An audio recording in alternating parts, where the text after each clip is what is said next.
Bueno, buenas tardes a todos. Gracias por participar de este webinar. Vamos a esperar un minutito más antes de comenzar. Para alguna persona que está ingresando en este momento, la idea es iniciar ahora en punto, porque hay mucha información. Bueno, bienvenidos al webinar de fuentes de alimentación, UPS y sistemas redundantes para aplicaciones industriales. Mi nombre es Juan Pablo Ledesma, trabajo en CPI, Control para la Industria, una empresa que ya lleva 35 años de trayectoria, donde entre varias marcas que representa, las dos marcas más relevantes son Omron, esta empresa japonesa que tiene productos para el sensado, la computación, PLC, y también representa Weimüller, esta empresa alemana de conexionado. Mi rol, básicamente, dentro de Control para la Industria, es el de Product Manager de la unidad de conexionado, que es la unidad referente a todo lo que son productos Weimüller. Tenemos entonces como referencia a Weimüller como un proveedor de soluciones en conectores de diferentes tipos, productos para energizar, productos para proteger, aisladores galvánicos, barreras, productos para convertir señales, ¿sí? Y productos para comunicar, como todos aquellos productos para Ethernet y demás. Bueno, nos metemos de lleno en lo que es la presentación de hoy, ¿sí? Fuentes de alimentación lineales versus fuentes de alimentación conmutadas. Puntualmente, quiero marcar cuál es la diferencia entre estos dos sistemas que se han utilizado y se utilizan.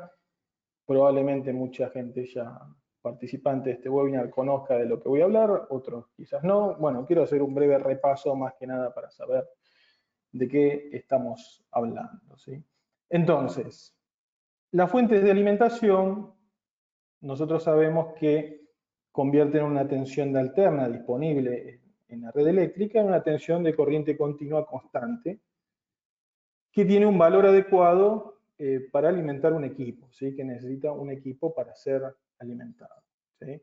Antiguamente los equipos que nosotros comprábamos traían una fuente de alimentación lineal, que con el tiempo fueron reemplazados por fuentes de alimentación conmutada. Entonces acá tenemos una imagen de una fuente de alimentación lineal y en la actualidad nosotros solemos utilizar fuentes conmutadas, ¿sí? Como puede ser un cargador de celular, etc. En líneas generales y a simple vista ya podemos ver que hay una diferencia, ¿sí? En la fuente lineal vemos hay un transformador que ocupa cierto espacio, lógicamente ese cargador tiene su peso, y en la actualidad vemos que cada vez estas fuentes son más pequeñas, ¿sí? Y más livianas, ¿no? Entonces, ¿cómo se dio este cambio? Repasemos lo que era una fuente de alimentación lineal, ¿sí? En este caso regulada. Hacemos un viaje al pasado, ¿sí? Para aquel que hizo el secundario técnico. Tenemos en primer lugar un transformador que reduce la tensión, tensión que se rectifica con un puente de diodos, buscando que la tensión sea lo más estable posible, agregábamos capacitores, hacíamos el cálculo para agregar capacitores. Y por último, teníamos un regulador para mantener el valor de tensión de salida constante. El tema era el siguiente, que con respecto al transformador, cuanto mayor era la corriente que necesitábamos, recuerdo haber armado un amplificador de audio en donde necesitaba un transformador de 220 a 24, 7 amperes, era un transformador monstruoso, gigante. Entonces, la verdad es que cuanto mayor era la corriente que necesitábamos, mayor era el tamaño de este transformador. Si nosotros nos metemos dentro del cálculo del transformador y vamos a la ecuación de la reactancia inductiva, vemos que hay una relación directa con el valor de la frecuencia y el valor de la inductancia, de la autoinductancia del bobinado, ¿sí? Nosotros estamos trabajando con estas fuentes lineales con la frecuencia de la red, 50 Hz. Entonces, teniendo en cuenta ese valor de frecuencia bajo, y justamente acá estamos hablando del diferencial con respecto a las fuentes conmutadas, nosotros necesitamos que ese valor de la inductancia sea mayor, ¿sí? Ahora, ese valor de la inductancia tenía una relación directa con el número de vueltas del bobinado y la sección del núcleo de ferrite. Necesitamos un núcleo más grande y por ende más pesado. Entonces, por lo tanto, esto nos da como consecuencia, ¿sí? Que para corrientes altas necesitamos un transformador grande, ¿sí? Y termina siendo pesado y también termina siendo caro. La otra cuestión en comparación con las fuentes conmutadas es la ineficiencia del regulador, porque en definitiva es un transistor que se encuentra trabajando en una zona activa, ¿sí? Y eso nos consume potencia, ¿sí? Entonces, teníamos, por lo tanto, una fuente que podía llegar a tener un peso considerable, un tamaño considerable y una eficiencia que no era óptima, ¿no? Óptima. Ni pensemos ni hablamos de las corrientes parásitas que se puedan generar en el transformador y demás, que también provocan una disipación de calor y pérdida de potencia. Entonces, ¿qué es una fuente de switching o una fuente conmutada de alimentación? ¿Sí? Esto es un repaso, ¿sí? Así que a simple vista, nosotros podemos ver que en el diagrama en bloque ya no tenemos un transformador en la entrada, ¿sí? Sino que este transformador está ubicado en el medio del diagrama, y justamente la idea es, recordando esa ecuación, es que el transformador trabaje con una frecuencia superior, ¿sí? Para poder reducir el tamaño y peso de ese transformador. Bueno, ¿cómo se logra esto? ¿Sí? En primer lugar, tenemos un rectificador, consiguiendo que a la salida todos esos semiciclos sean positivos. Nosotros acá estamos en una etapa de alto voltaje, digamos, ¿no? Pues, tenemos la tensión de la red, ¿sí? Después del rectificador hay un filtro primario que se encarga de amortizar esa tensión, esa tensión pulsante, convirtiéndola en una corriente continua, ¿sí? Ese filtro tiene un capacitor que trabaja con tensiones altas, ¿no? Estamos hablando de 400 voltios. Nosotros pensemos que nosotros tenemos un valor de entrada de 220 volts, que si queremos obtener el valor máximo, estamos hablando de 220 volts por raíz de 2, algo que nos da como 310 volts. O sea, en fuentes conmutadas se habla de la etapa de alto voltaje y la etapa de bajo voltaje, ¿no? Entonces, seguimos. Después viene la etapa del oscilador, ¿sí? Básicamente el oscilador consiste en un transistor que, ¿qué es lo que hace?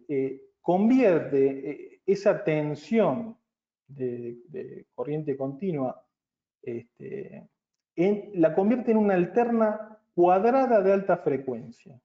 Ahí es como se ve en esta imagen cerca del número 2.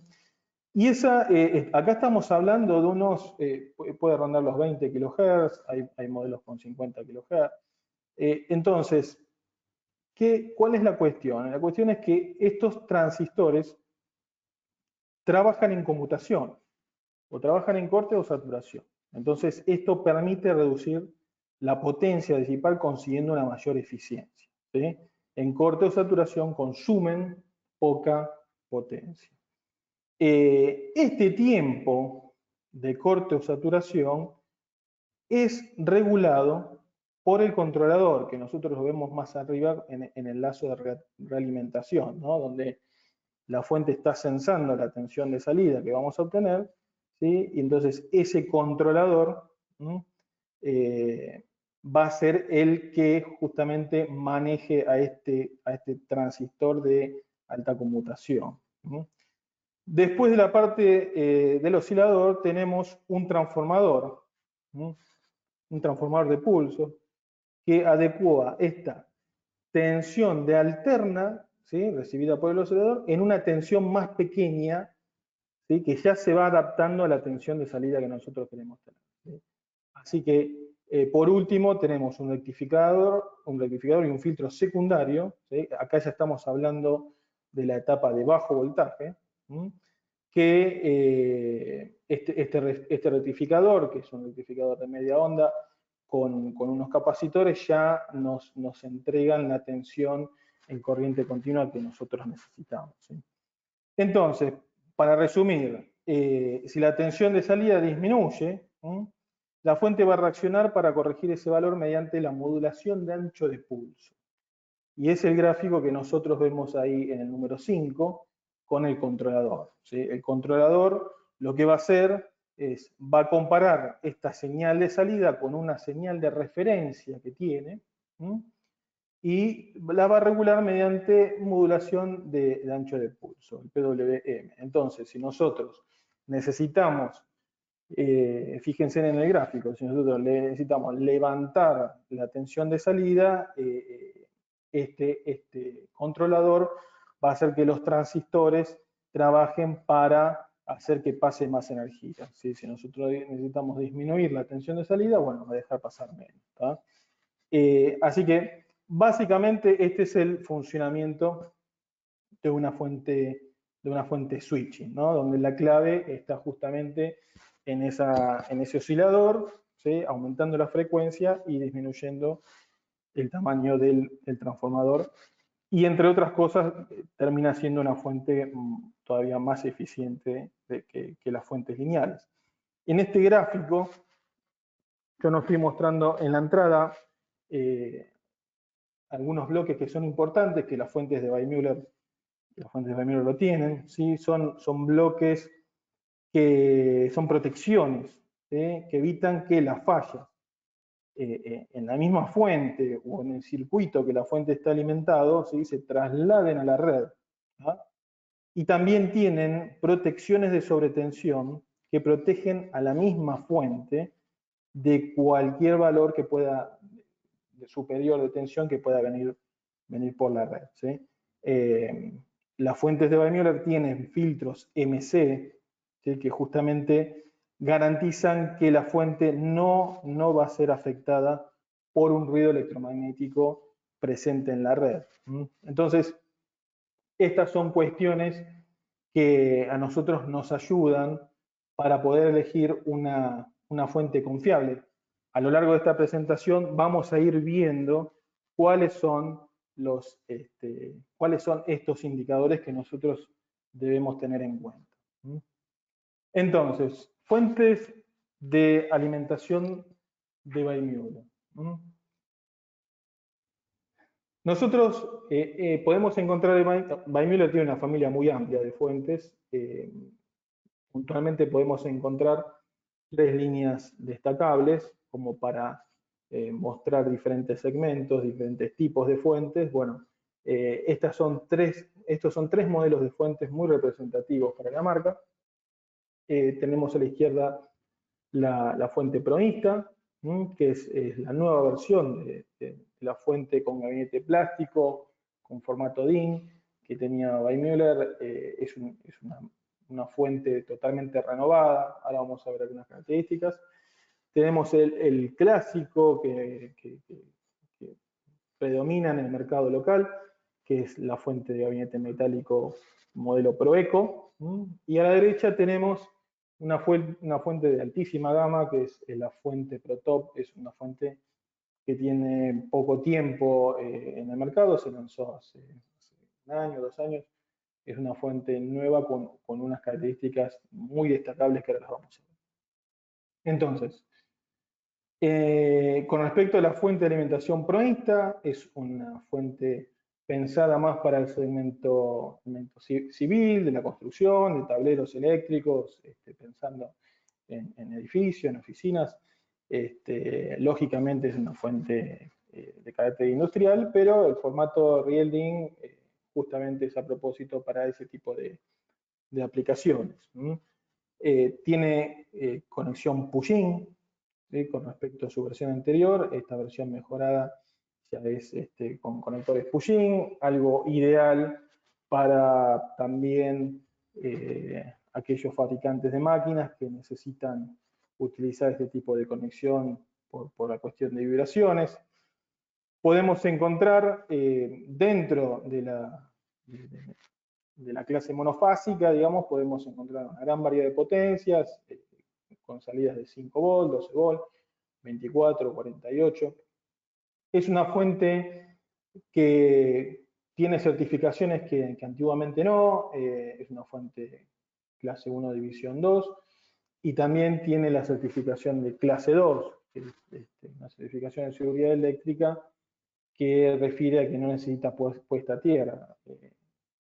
Hoy en día todas las fuentes de alimentación que están relacionadas más al uso civil, lo podemos ver en los cargadores de las notebooks o en los cargadores de los celulares y demás, tienen que tener este tipo de certificación que asegura que cualquier persona que no sea un operario calificado, sí, que pueda ser una persona que toca la fuente de manera ocasional, no reciba ningún tipo de descarga, ¿sí? Es una fuente con gabinete plástico que tiene una aislación para justamente no producir ningún tipo de descarga. La otra fuente que nosotros conocemos de Weissmuller es la línea Proeco, que es una fuente de gabinete metálico. Se caracteriza por tener un relé de falla que nos permite hacer el monitoreo remoto. Tiene un LED de indicación de estado que tiene 3 colores. ¿Sí? La luz verde nos indica que la fuente está funcionando bien, que la carga está dentro de los parámetros normales por la que ha sido dimensionada, ¿sí? Ahora, si el consumo supera el 90% de la capacidad de la fuente, el LED pasa a un color amarillo, ¿sí? Esta característica es muy interesante a la hora de hacer mantenimiento, en donde nosotros ya desde lejos podemos ver el estado de la fuente, ¿no? Y cualquier luz amarilla ya nos empieza a alertar de que tal vez haya un consumo fuera de lo normal por alguna falla en algún tipo de equipo. Y después, ya si el LED pasó a color rojo, bueno, estamos ante la presencia de una falla o cortocircuito a la salida. Estas 3 familias de fuentes de Weissmuller obviamente soportan cortocircuitos a la salida, y el comportamiento de las fuentes es de restablecimiento automático una vez eliminado ese cortocircuito, salvo la ProTop, que tiene una funcionalidad extra, que ahora después la vamos a ver. Y después, para seguir con la descripción de este tipo de fuentes, es la posibilidad de la conexión directa en paralelo, ¿sí? Ahora, más adelante vamos a ver esto de la conexión en paralelo y la redundancia, para aquellos que no lo conocen y no tener ningún tipo de equivocación con respecto a este tema. Todas estas fuentes de Weissmuller pueden ser conectadas en paralelo sin la necesidad de un módulo de diodos, pero una cosa es la conexión en paralelo y otra cosa es la redundancia. Ahora más adelante lo vamos a ver. Este caso de la fuente Proeco es destacable, sobre todo lo angosta que es, ocupando menor espacio en el Rielding. Acá tenemos la fuente ProTop. Esta fuente tiene conectores extraíbles, ¿sí? son conectores push-in, extraíbles. Tiene un sistema de Power Boost llamado DSL, en donde la fuente nos puede entregar el 600% de su capacidad en un periodo muy corto de 12 milisegundos, 150% de su capacidad en 5 segundos y 130% de manera permanente. Esto es ideal para aplicaciones en donde nosotros vinculamos la fuente a arranque de motores o inclusive podemos armar alguna configuración de selectividad, ¿sí?, por debajo de la fuente con disyuntores y demás. Esta fuente tiene la selección de la función de cortocircuito, como les mencioné antes. La fuente puede seguir entregando corriente, lógicamente corriente con una limitación, ¿sí? O directamente puede cortar a los 5 segundos hasta que nosotros le demos la señal de volver a activarse, ¿sí? Esta fuente tiene un MOSFET interno integrado que le da la posibilidad de conectarla en redundancia, ¿sí?, sin la necesidad de módulos de diodos. Ahora lo vamos a ver en detalle. Esta es una diferencia también, además del Power Boost, esta es una diferencia que tiene con respecto a las otras dos fuentes. Ese MOSFET interno que la permite conectarla de manera redundante, ¿sí?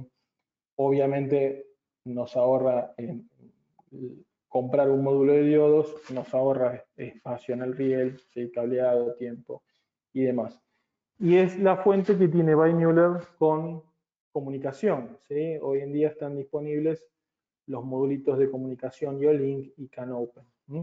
Nosotros a través de esta comunicación podemos acceder a la información de la salida, de la fuente, de la tensión, de la corriente, temperatura y demás. Podemos hacer un on-off remoto, podemos parametrizar, podemos limitar corriente, podemos establecer de manera remota esos valores de salida.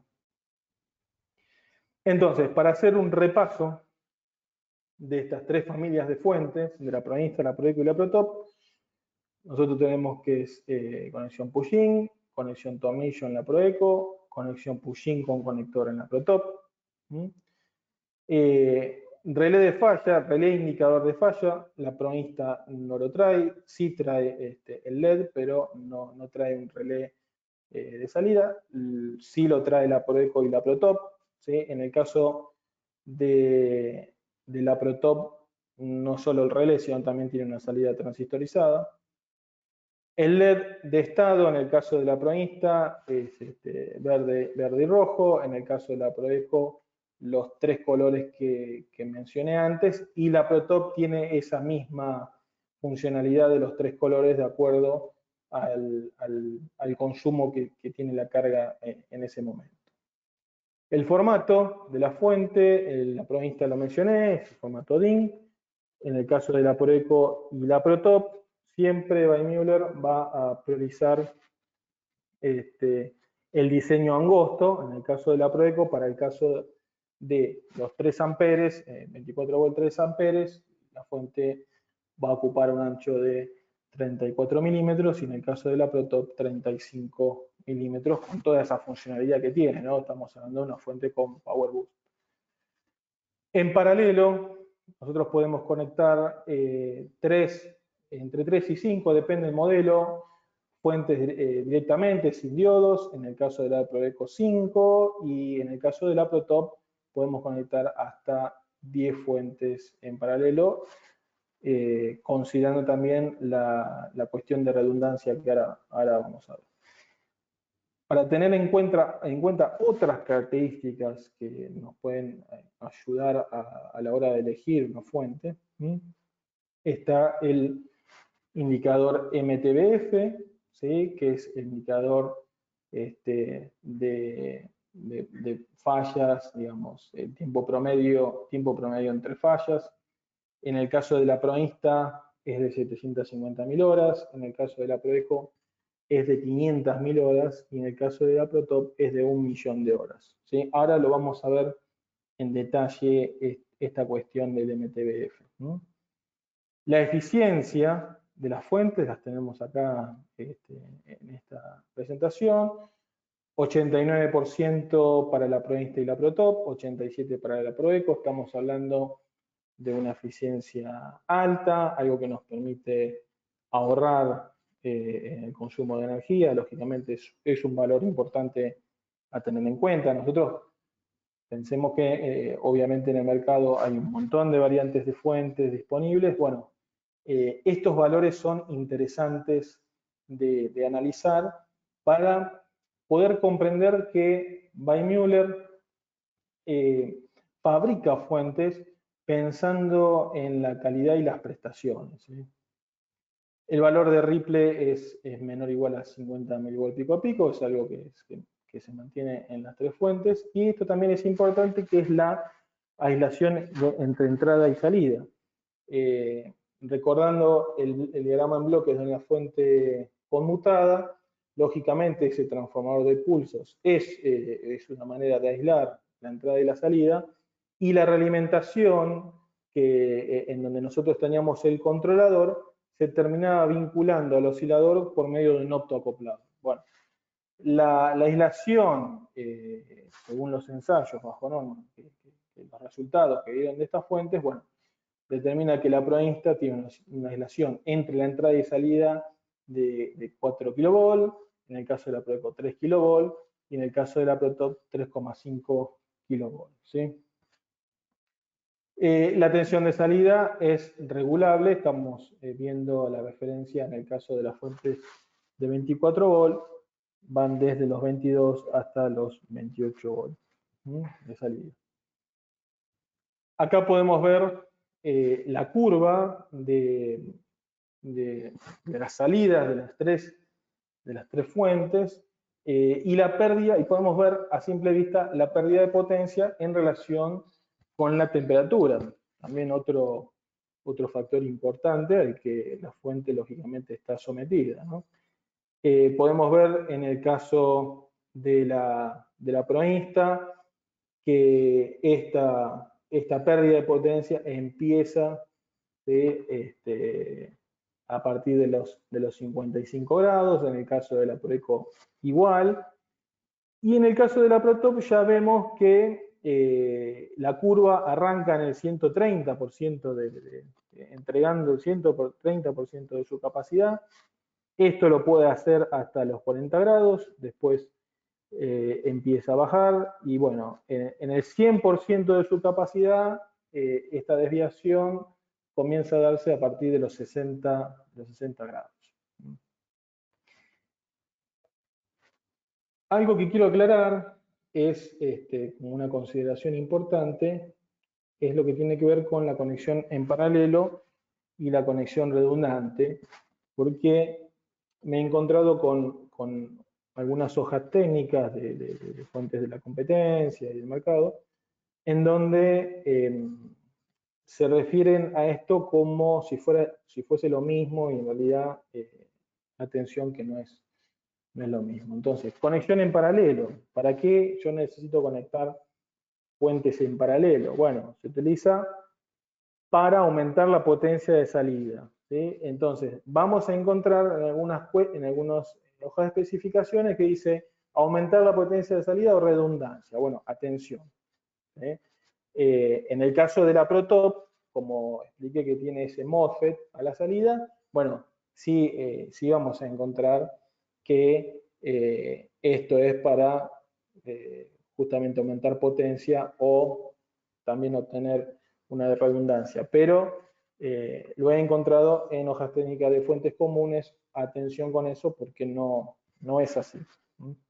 Entonces, para aquel que no conoce, nosotros, si conectamos en paralelo dos fuentes de 24 volt que entregan 40 amperes, vamos a obtener 24 volt 80 amperes. O sea, la idea es que nosotros, las potencias de la fuente que nosotros podemos encontrar en el mercado son potencias que se encuentran estandarizadas, ¿sí? Pero hay algunas situaciones en donde nosotros necesitamos muchísimo más corriente para estos valores de tensión estándares de 24, 48. Bueno, para esos casos nosotros vamos a poder conectar las fuentes en paralelo. Ahora, es ideal, ¿sí?, que las fuentes tengan las mismas características técnicas. ¿Sí? Estamos hablando de potencia, estamos hablando de no configurar, de no conectar una fuente común con una que tiene power boost. Bueno, las mismas características técnicas. Lo ideal es que sean el mismo modelo. Procurar que las líneas de conexionado tengan la misma longitud y sección. Ahora lo vamos a ver en un grafiquito, pero la idea es que nosotros verifiquemos el torque, ¿sí?, y que no hagamos una conexión guirnalda.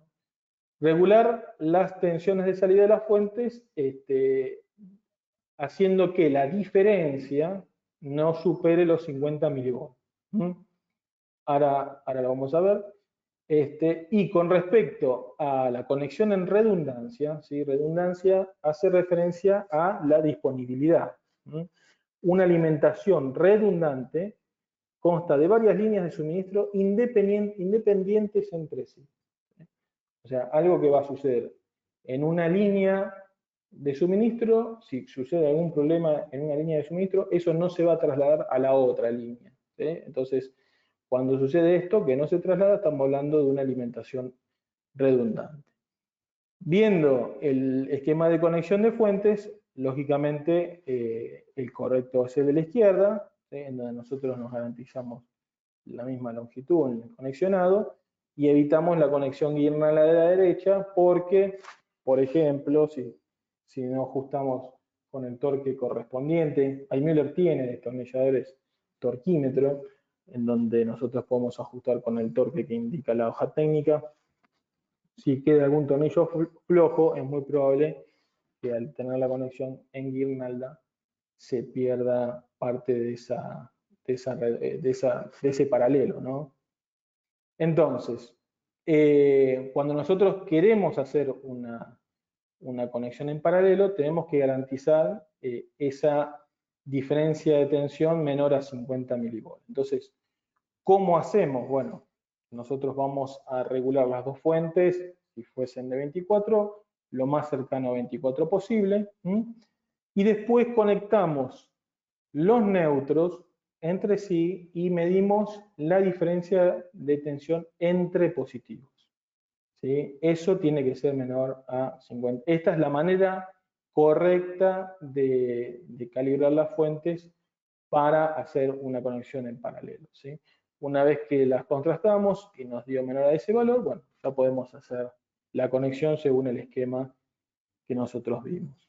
Entonces, esto es una conexión en paralelo, en donde tenemos tres fuentes de alimentación.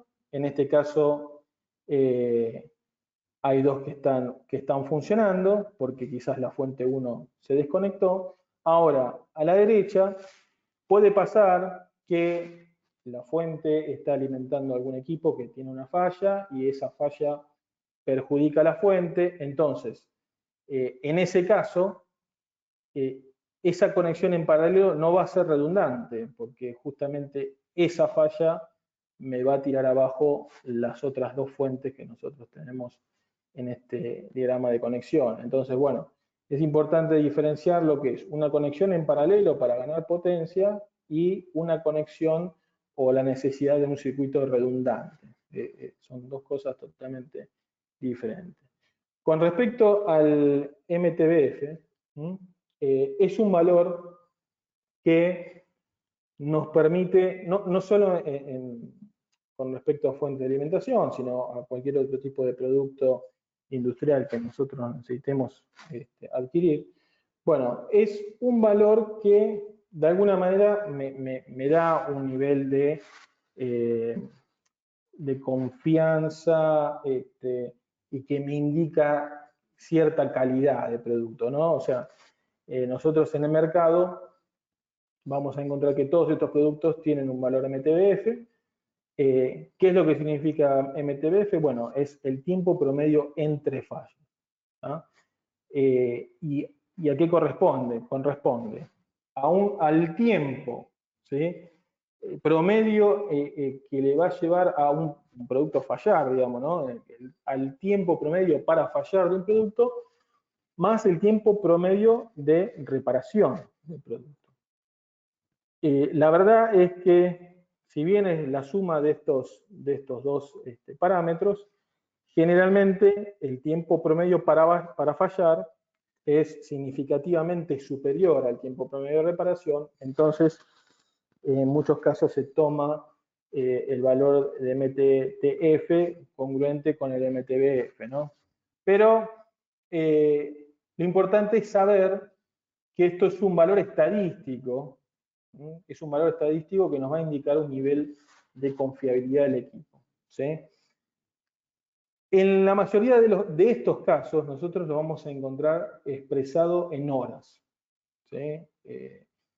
Este parámetro, este valor estadístico, se calcula bajo ciertas condiciones de funcionamiento, ¿sí? Y del contexto en el que está sometido el producto. En este caso, las fuentes de Weissmuller siguen una norma, un estándar internacional, porque digamos después nosotros podemos encontrar productos en el mercado que cada uno va a marcar un MTBF, pero como son ensayos, digamos, lo que también está bueno saber es bajo qué esquema, bajo qué ensayo fue realizada la prueba, ¿sí? Hay una norma internacional que define ciertas cuestiones, ¿sí? Y lo que hay que saber es que este valor que nosotros encontramos, por ejemplo, 500.000 horas, no se correlaciona con la vida útil directamente. Yo no puedo ir a decir, esta fuente dura 500.000 horas, ¿sí? Porque esas 500.000 horas están calculadas bajo ciertas condiciones en las que probablemente la fuente no va a estar sometida, ¿sí? En el caso de las fuentes de Weissmuller, estos ensayos se basan en un esquema de Siemens, ¿sí? Que se llama SN29500, y entre otras cosas se testea la fuente a 40 grados centígrados, se hace un relevamiento de cuál es la cantidad de componentes y sus características, ¿sí? Cómo responde la fuente ante cargas máximas, etc. Entonces, ¿para qué es importante tener en cuenta este valor MTBF? Y bueno, es importante porque nos da una idea de la calidad del producto, ¿sí? Y nos puede dar una estimación de repuestos de stock, ¿sí? Por ejemplo, un juguete puede tener una vida útil muy corta y va a tener un MTBF corto, ¿sí? Porque el juguete se espera que un niño lo rompa enseguida.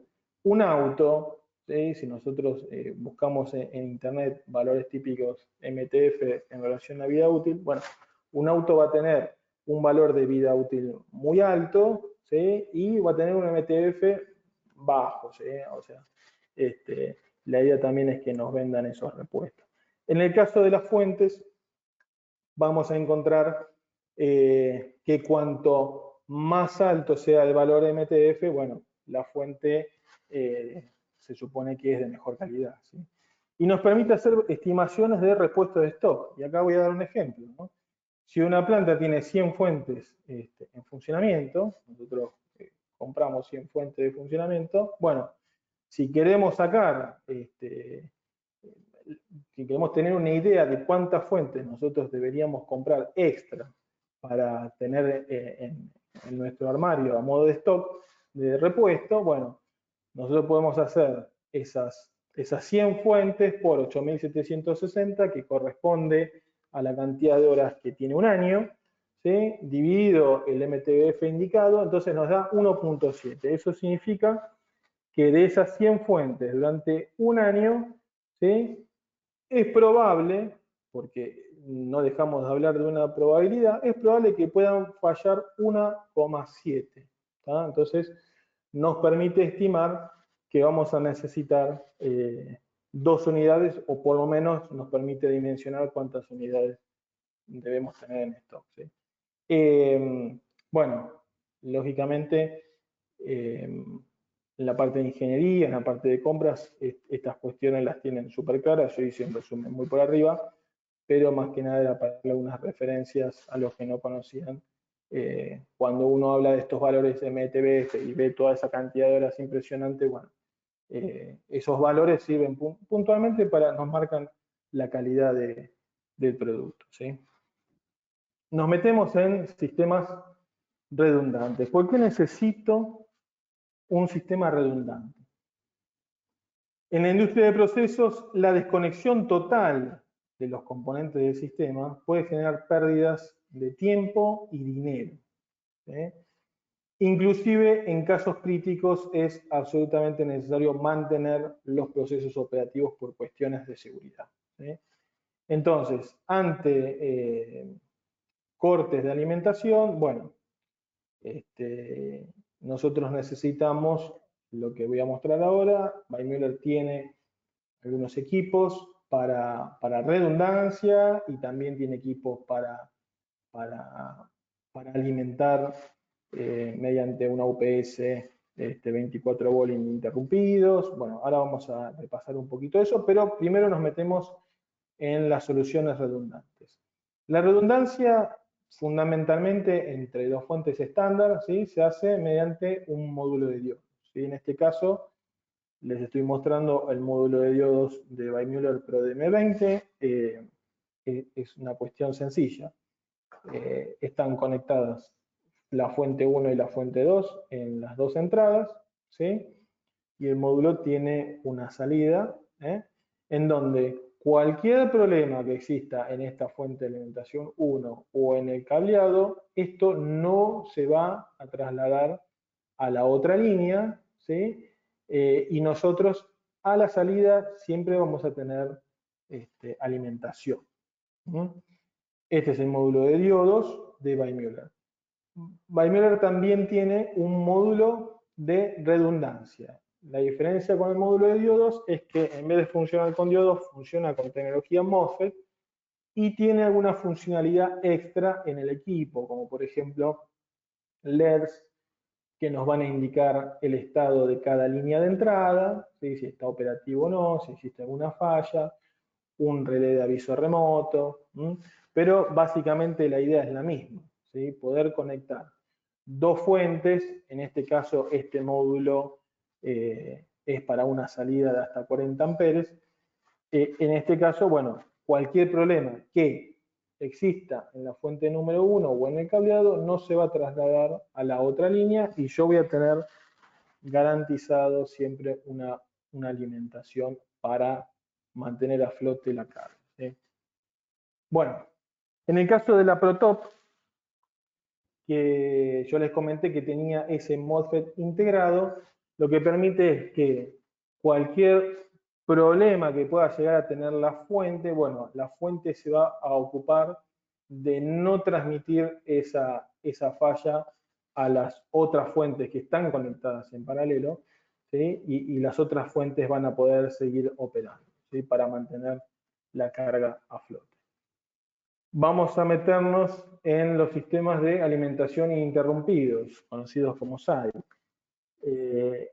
En este caso, primero arrancamos por el módulo buffer, ¿sí? La idea del módulo buffer es entregarnos una tensión de 24 volt, ¿sí?, con una capacidad de 20 amperes en 250 milisegundos. Básicamente, en su interior tiene capacitores, y ante un microcorte el módulo se va a encargar de suplir, o sea, complementar la tensión faltante, ¿sí?, para mantener el circuito alimentado y no generar ningún tipo de microcorte y falla que pueda surgir por eso.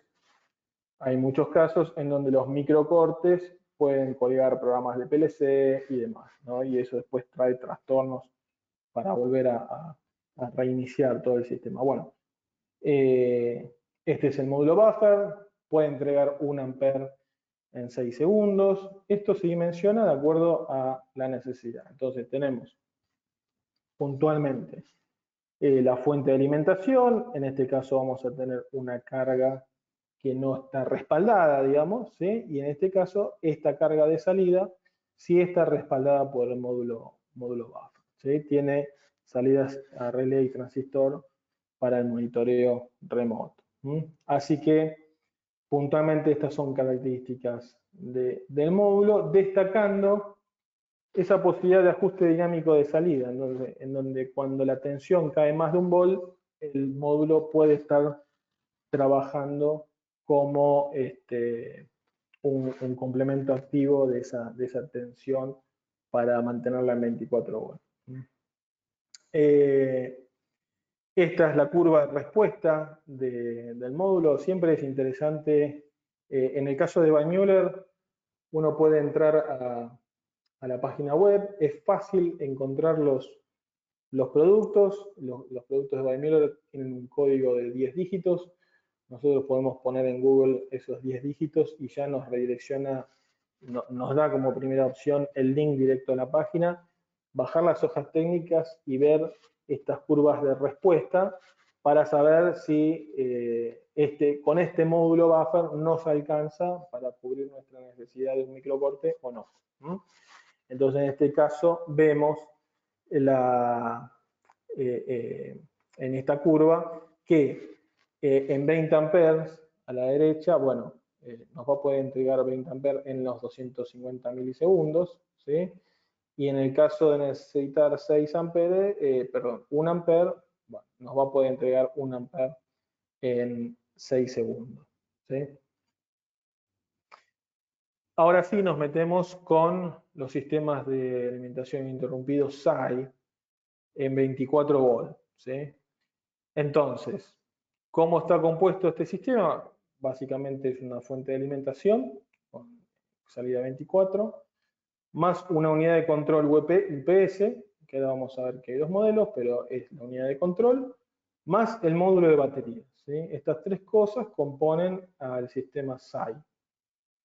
Entonces, ¿cuál es la idea? La fuente de alimentación se conecta al módulo UPS, ¿sí? La batería se conecta al módulo UPS, ¿sí?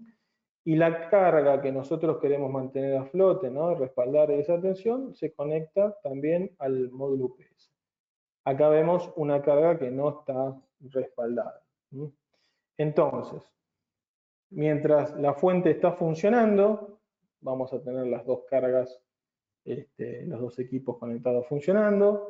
El módulo UPS va a estar funcionando, testeando y cargando la batería, ¿sí? Acá tienen la conexión de la sonda de temperatura. Pero si la fuente deja de alimentar por un corte de la alimentación de entrada, esta carga que no estaba respaldada, este equipo va a dejar de funcionar, pero el módulo va a switchar automáticamente entre la tensión de la fuente que ha desaparecido, entregándole la tensión de la batería al equipo que hay que mantener a flote. Eso es instantáneo y la carga es tan rápido que la carga no llega a enterarse que hubo un cambio entre la fuente de alimentación, digamos, ¿no? Entonces, ¿cómo determino un modelo a utilizar? Porque esto me lo han preguntado varias veces. Tengo que saber cuánto consume el equipo que quiero mantener alimentado, ¿sí? Supongamos que yo tengo que alimentar un equipo de 4 amperes, que me consume 4 amperes en 24 volts. Voy a elegir una Proeco 24 volts 5 amperes para, bueno, los valores estándar son 3, 5 y 10. Elijo el de 5, lógicamente voy a quedar un poquito dimensionado arriba, mejor. Elijo la unidad de control UPS de 10/20. Ahora vamos a ver que hay un modelo de 10/20 y hay un modelo para 40 amperes. Eso es más que nada la corriente que puede llegar a manejar internamente. Y después tengo que elegir el módulo de batería. Entonces, cuando voy a la hoja técnica de los módulos de batería, me voy a encontrar con estas curvas, que son las curvas que nos van a resolver la ecuación puntualmente, ¿no? una acotación al margen. Nosotros sabemos que los módulos de batería están expresados en amperhora. Ahora, no es algo que sea directamente lineal, ¿sí? Son valores que se definen mediante ensayos. O sea, si la batería tiene una capacidad de 100 amperhora, en teoría uno puede llegar a pensar que me puede entregar 10 amperes durante 10 horas o 1 ampere durante 100 horas, pero no es así, no es así. Entonces es necesario meterse en estas curvas y no es complicado, fíjense.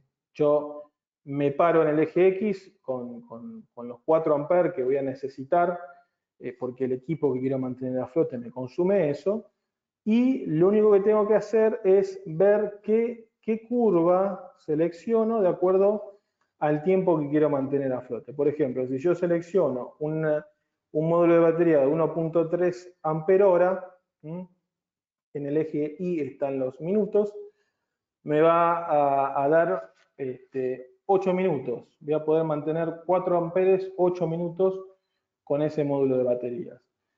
Si yo selecciono el módulo de batería de 3.4 amperes-hora, esos 4 amperes lo voy a mantener por 35 minutos. Y así sucesivamente. Si elijo el de 7.2 amperes-hora, lo voy a mantener 75 minutos. Si elijo el de 12 amperes-hora, lo voy a poder mantener 150 minutos. Y si elijo el de 17 amperes-hora, lo voy a poder mantener por 200 minutos. ¿Sí? Acá vemos en líneas generales el módulo UPS. Tenemos un modelo que es para 10 y 20 amperes y otro modelo que es para 40 amperes. Lógicamente, acá vemos más en detalle lo que es el conexionado. Es muy sencillo, fíjense a la izquierda, viene desde la fuente de alimentación, en el medio se conectan las baterías y la salida va directamente hacia la carga. En el modelo que nosotros tenemos de 10 a 20 amperes también me puede servir como limitador por alguna falla en el equipo, lo que fuera, puedo limitar la corriente. El equipo tiene un montón de indicadores, ¿sí? que me van a dar información sobre si está cargando la batería, si la batería está ok, si la batería tiene algún problema, si hay sobrecalentamiento. ¿Sí? Puedo seleccionar, más allá de dimensionar, como hicimos antes, cuál es el tiempo que quiero mantener a flote. Quizás a mí lo único que me interesa es que esto esté ante un corte de energía, esté encendido 5 minutos y después apague, listo. Puedo seleccionar 5 minutos. Lógicamente tengo el selector de acuerdo al módulo de baterías que yo coloco, porque esto es un cargador y no puedo mandar cualquier corriente de carga. ¿Sí? Acá están las salidas puntualmente, que son salidas a relés y salidas transistorizadas. ¿Sí? Salidas que me van a marcar todas esas cuestiones que mencioné antes. ¿Sí?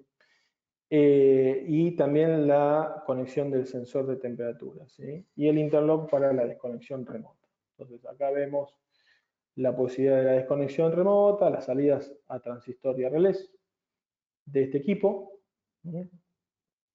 Acá tenemos los modelos disponibles de módulos de baterías que vimos antes.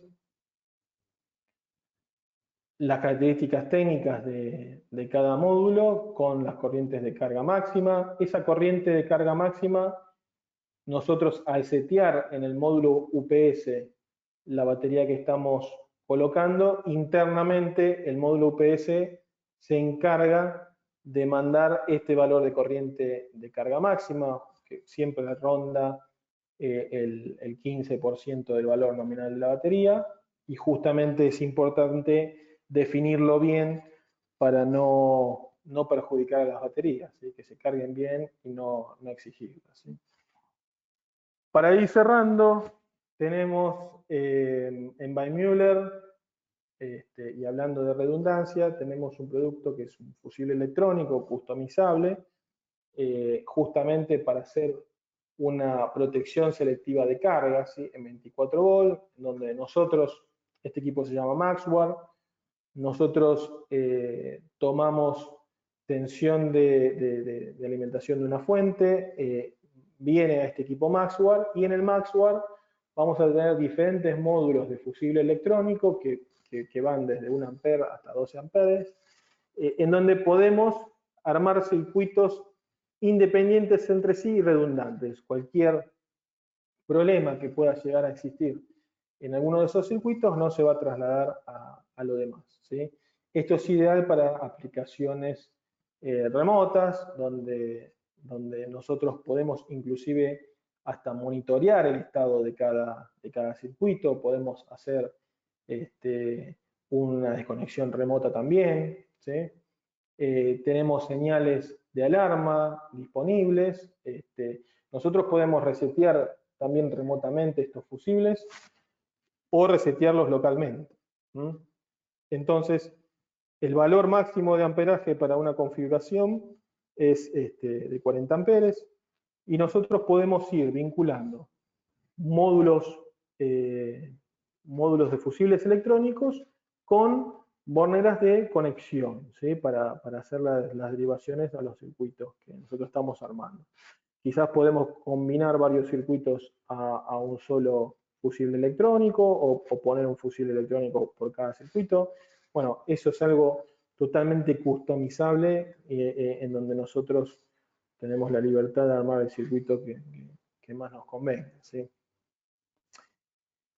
Como producto llamativo, y para ir terminando, Weissmuller tiene una fuente de alimentación sin contacto, que se llama Free Contactless.